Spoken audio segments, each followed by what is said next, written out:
Time travel. It's been a science fiction favourite for decades, from phone box flying doctors to enterprising starship captains. For many decades, it seemed like a legitimate possibility.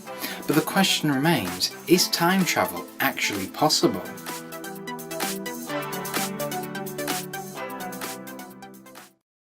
As with many things in physics, our question begins with Einstein. He, like many physicists, including Lorentz, had been trying to come up with an explanation of a rather weird experiment. This experiment was conducted in 1887 by Michelson and Morley. Michelson and Morley wanted to measure the speed of the luminiferous ether, a theorized fluid that was supposed to permeate all space, everywhere. It was thought to act as a medium for light.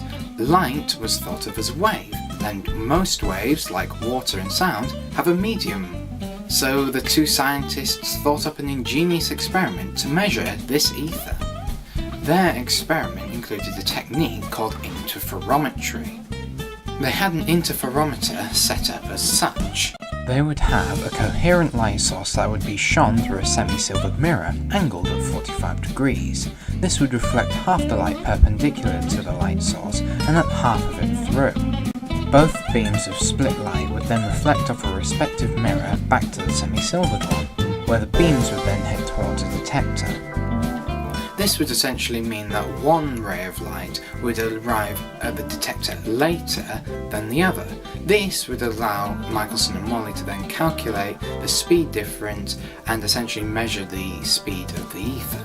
But Michelson, Morley and all of physics were not prepared for what came next. Their experiment yielded null results every time they did it. This lack of influence from the ether had only one logical conclusion. Physicists concluded that the ether simply didn't exist. This eventually led Einstein 18 years later, in 1905, to come up with an explanation in what he called special relativity. Einstein stated that the speed of light was constant, no matter what medium it was going through, it was always the same everywhere in the universe. So convincing was his theory that c, his constant for the speed of light, became the universal constant, used in many equations in physics. And the basic conclusion of special relativity is that you cannot go faster than the speed of light. Special relativity was groundbreaking. Not only did it introduce the universal constant, it also had many implications within its math. One of those implications was the answers to time travel. The key equation in special relativity that allows us to explore time travel is the Lorenz Transform. The transform was primarily used to switch between inertial or non-accelerating frames within experiments and math. It would be used as such. It was very useful for objects travelling very fast, as in a notable fraction of the speed of light, because otherwise, without the Lorentz transform, those equations could get messy quickly.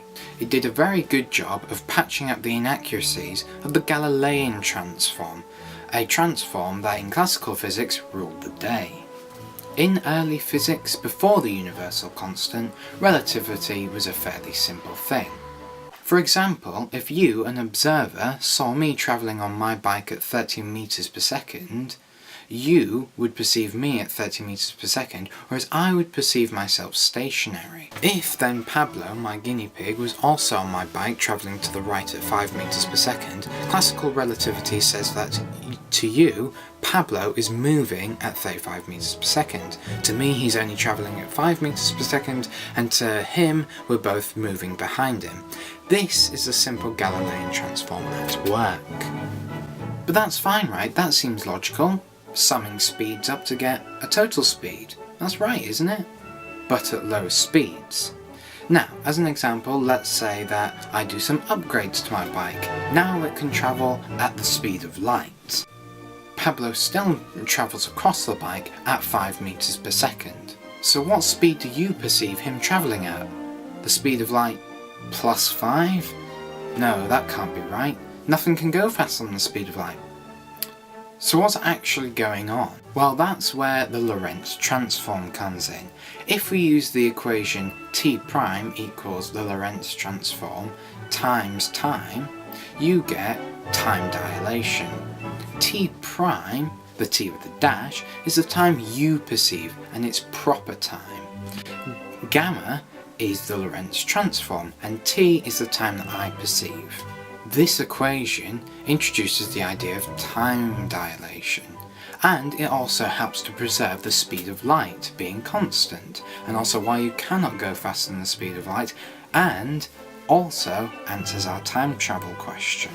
Basically, if I'm travelling at 0.9 the speed of light, for what I would perceive as 20 seconds, you would actually perceive 46 seconds passing.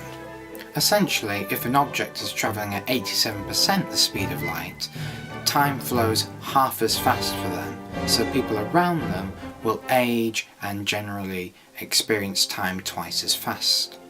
Now at low everyday speeds, the Lorentz transform is practically zero and has no effect on our life, which is why we don't experience time dilation all the time.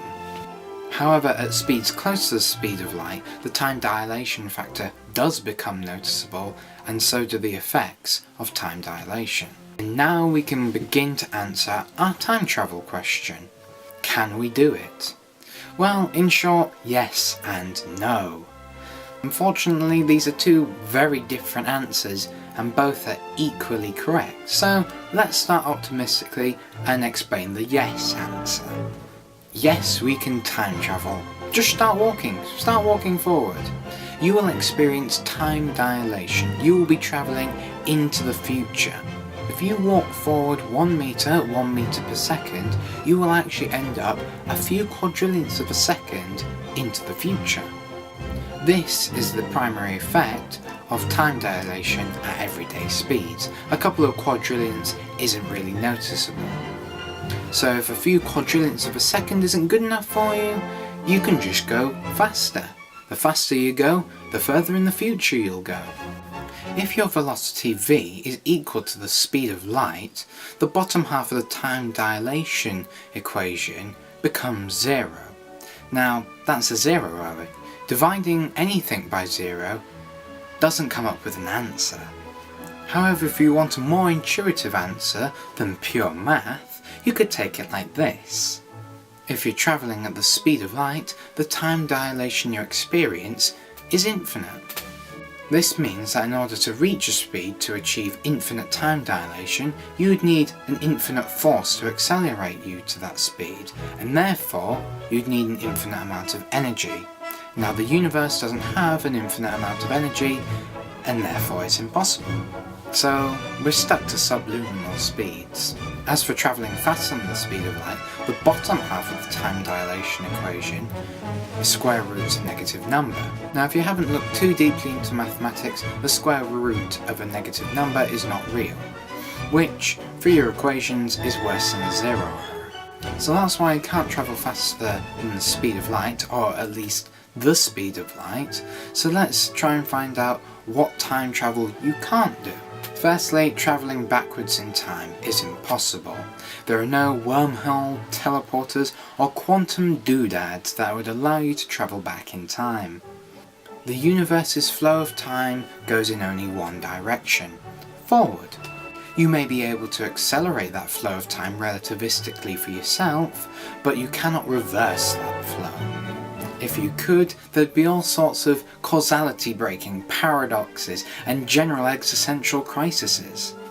Conceptually, there is a way to travel back in time, but it would involve going faster than the speed of light, which we've just proved is extra impossible. If you could go faster than the speed of light, travelling backwards in time would be as simple as travelling forwards. Your speed would determine how far back you would go. And there you have it. Time travel, both equally possible and impossible, and very cool and somewhat disappointing. Time, the reason for all cause and effect in the universe, the reason why we experience our existence, and of course, the reason for this video.